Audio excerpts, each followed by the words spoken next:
బాగున్నారా? రండి. ఈరోజు కరివేపాకు పొడి చేస్తున్నాను నాన్న, చూడండి. ఓకేనా? ఇది జీలకర్ర, ధనియాలు, శనగపప్పు, మినపప్పు. ఓకేనమ్మా? నేను క్వాంటిటీ కొంచెం ఎక్కువ చేస్తున్నాను నాన్న. ఓకేనా? ఎక్కువ ఉందని చెప్పి నేను క్వాంటిటీ ఎక్కువ చేస్తున్నాను. ఓకేనా నాన్న? చింతపండు నాన్న, ఇది మన రుచి తగ్గట్టు వేసుకోవాలి. ఎండుమిరపకాయలు టేస్ట్ తగ్గట్టు వేసుకోవచ్చు నాన్న.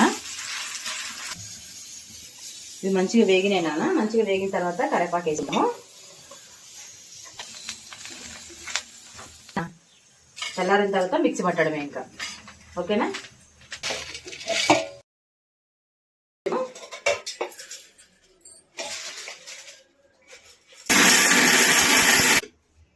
రుచికి తగ్గట్టు సాల్ట్ నాన్న.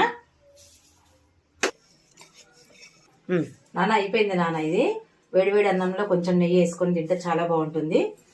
మీరు ట్రై చేసి నాకు కామెంట్లో పెట్టండి. మీకు ఇంకేమన్నా ఎలాంటి ఐటమ్స్ ఏమన్నా కావాలంటే చెప్పండి, నేను చేసి చూపిస్తాను అన్న. ఓకేనా? బాయ్.